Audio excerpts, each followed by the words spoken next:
Babe, what is that? Babe, stop lying. You see what it is? Look, I'm ready. Babe. Ew. Gonna marry me? He's so very. Come here then.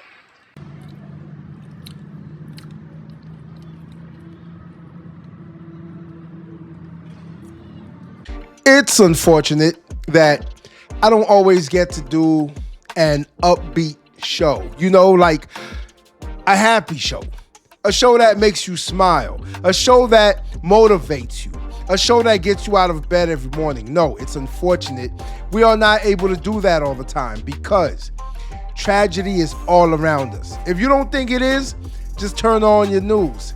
Just go on the internet, go on social media. You will see exactly what I'm talking about.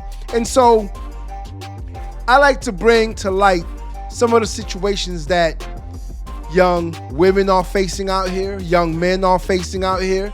I try to teach y'all through experience so that y'all don't make the same mistakes that I made or the same mistakes that your sister made, your brother made, your father made, or your mother made, and so forth. We can go on down the line because we know that we all make mistakes. Nobody's perfect. But ladies, when I tell you that choosing the right man is one of the most important things that you will do in your life, one of the most important choices, I am serious. That's why I decided to bring these two stories to you today about Jakaira Ortiz. Yes, a young lady, a beautiful young lady at that, whose life was taken by none other than her boyfriend. After he proposed to her, shortly after he proposed to her. Now, my thing is this. If you love someone so much, right, you will not be able to cause them any harm. You want to know how I know? It is because people who love themselves are not able to cause themselves any harm.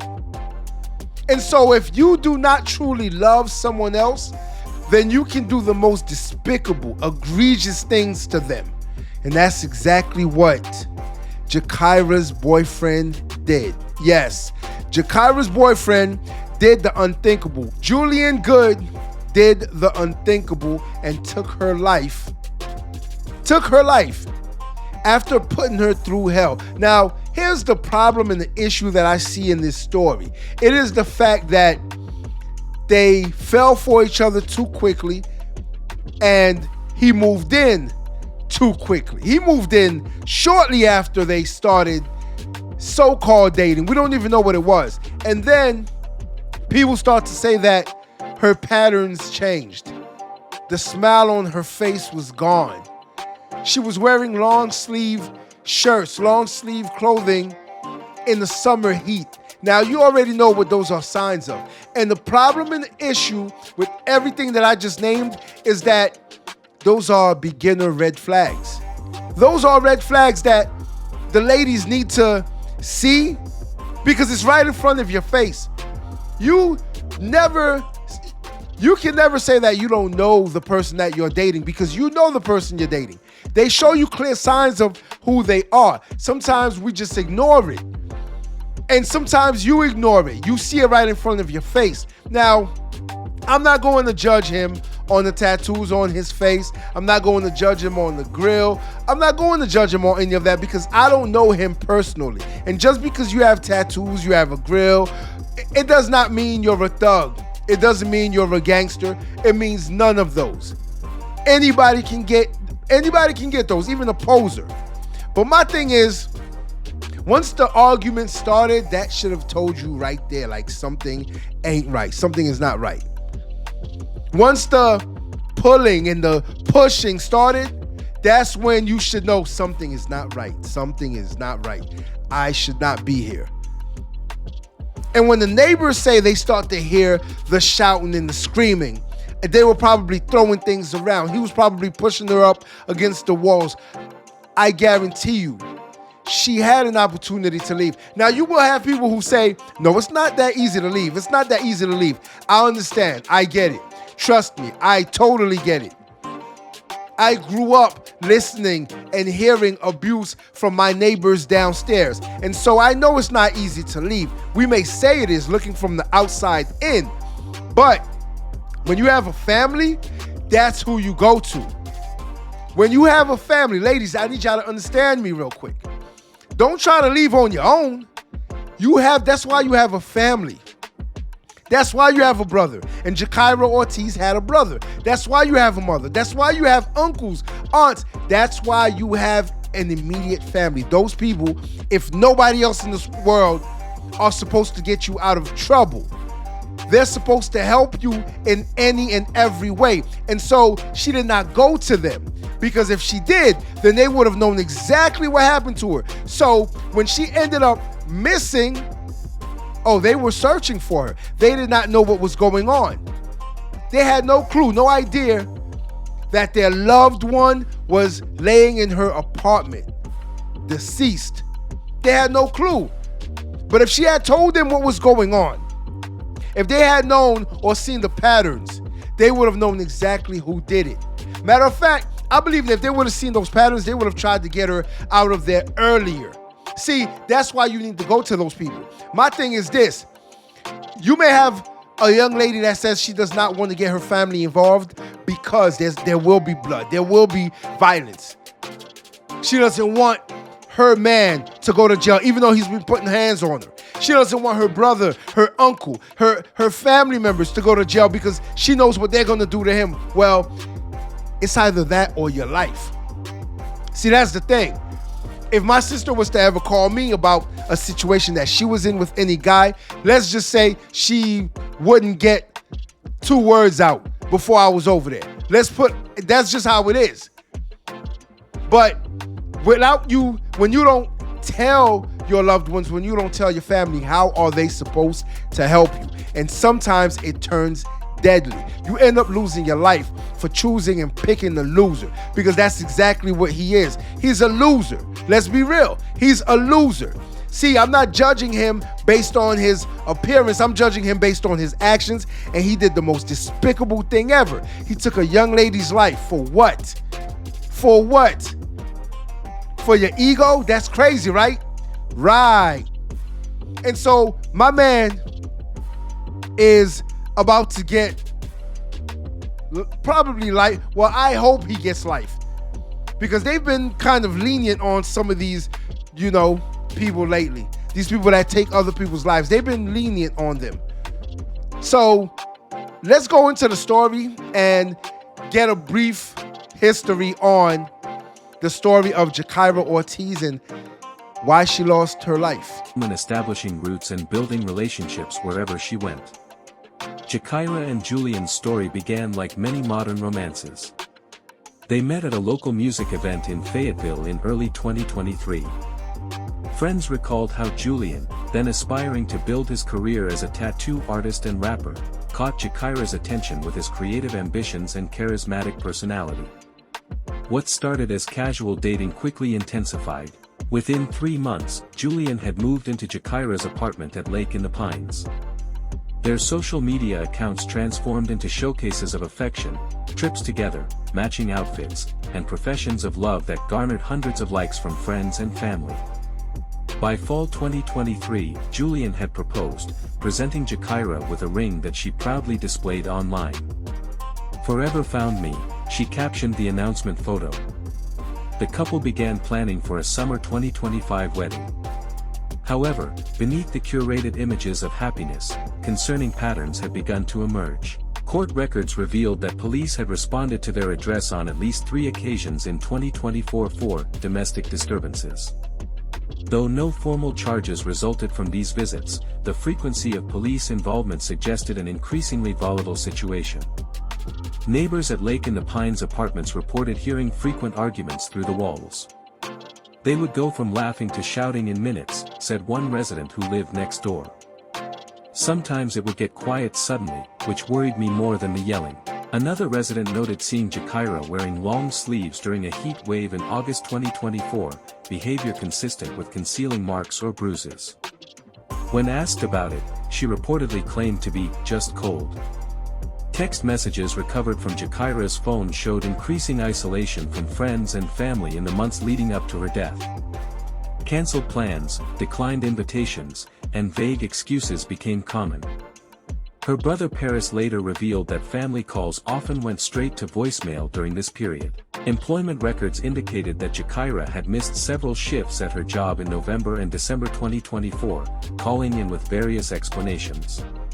Co-workers noted changes in her normally cheerful demeanor and increasing anxiety about making him upset. Now this next story takes us from Fayetteville, North Carolina to Hawaii, where another young lady who made the wrong choice and decided to marry the wrong man ended up losing her life.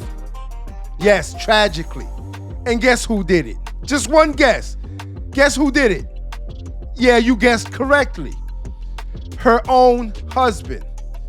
Yes, Misha Johnson, who was only 19 years old and pregnant, 6 months pregnant, was deleted by her husband, who is serving in the army in Oahu or Hawaii. His name is Dwayne Johnson. Dwayne Johnson, right? And he ended up doing the unthinkable as well. Johnson's wife, 19-year-old Misha Johnson, reported missing on August 1st last year. She was 6 months pregnant at the time. In court today, PFC Johnson said on July 12th, the two argued because Misha accused him of cheating and threatened to keep his baby's life. Johnson said that made him overwhelmed with rage, and he grabbed the machete he kept next to his bed and struck Misha in the left temple. He said he wanted to hurt her, but he did not intend to kill her. PFC Johnson admitted he dismembered her body, put her body pieces in trash bags, and threw her in a dumpster at his unit on Schofield Barracks. He said he thought he did that because it would be easier for the body to not be found, and he also knew that that dumpster was going straight to the incinerator. I want to go back to the mood in the courtroom. Johnson, again, emotionless and cold when he's describing what happened. The gallery, however, was the exact opposite. They were very emotional. They gasped and they cried when they heard what happened. One woman was crying so much, crying hysterically, that she needed to go out and seek medical attention. PFC Johnson faces 10 to 20 years for each of those charges of voluntary manslaughter and death of an unborn child. He took that young lady's life, his own wife's life, and his unborn child. Now, what kind of man can do something like that? You have to ask yourself, what kind of man can take out his own wife and his unborn child? You are the wickedest of the wicked. Yes, I have to agree. You were probably thinking the same thing. That is the worst kind of man. And ladies, again, I need y'all to look for the warning signs. I can't stress that enough. When you meet a man, I need y'all to look for the warning signs. You need to see, you need to know exactly what it is you're getting.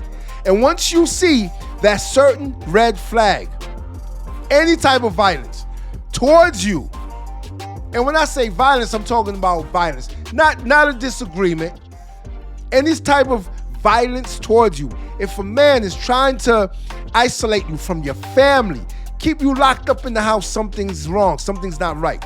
That's coming from me to you. You need to get out of there. I'm telling you straight up like that before you end up losing your life. And that's exactly what happened to Misha Johnson, who ended up losing her life because her husband was what?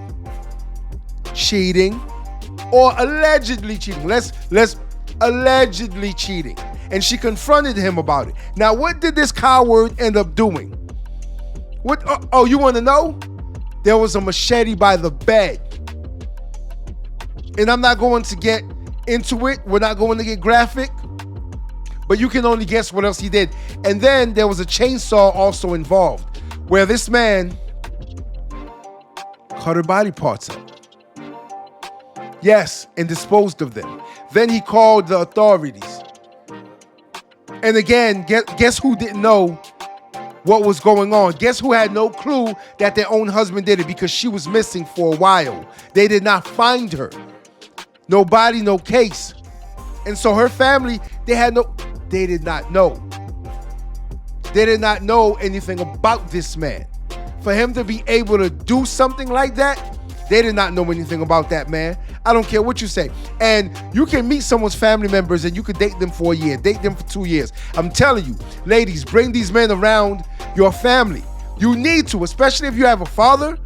Bring that man around your father. If you have a brother, bring that man around your brother. They will tell you. They'll be able to tell you what type of man he is. After being around him for a while, they'll be able to tell you what type of man he is. I'm telling you. But for the most part, y'all will hide this and y'all won't say anything.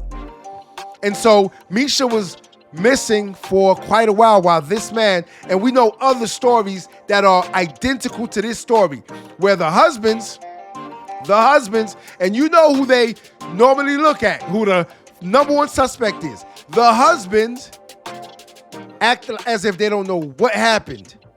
Their wives just ended up missing. And that's exactly what Dwayne Johnson did. And he did something even worse. He got on dating sites, messaging women after his wife disappeared. So you want to know what it is? You want to know exactly what it is? I'm going to call it like I see it. That man did not want to have that child. He did not want to be married to her anymore. If he was cheating on her, that's exactly why. He didn't care about her anymore. He definitely didn't. And to do what he did in a fit of rage, see, to me, that's an excuse that people use to try to justify their weaknesses. Because he's weak. He's a weak man. They try to justify their weaknesses by saying, oh, I did it in a fit of rage. Seriously? That's weakness. Control your urges. Control your emotions, man. But he's a weak man. And so he did exactly what he did, and then to dispose of the body. Now you can say, he's not that weak if he was able to do that. Yes, he is. You can do it. A weak person can do anything. They just tell themselves that they can. So these two young ladies ended up losing their lives for what? For a man that wasn't worth the dirt under their shoes. Those men were not worth the dirt under their shoes. And we see this on social media. Couples posting pictures, smiling, laughing. They're so happy. But guess what though? On the inside, someone's suffering. And that's not for all relationships. No, I'm not saying that's all relationships. I'm just saying that some of the pictures that you see on social media, you just don't know what's behind those pictures. Ladies, pick your men more carefully. You need to before you end up like these two young ladies. I don't want to see it happen to you, and your family damn sure don't want to come out to where you live so that they can look and try to find you. Until next time. If you like this video, like, share, and subscribe to the channel for more content.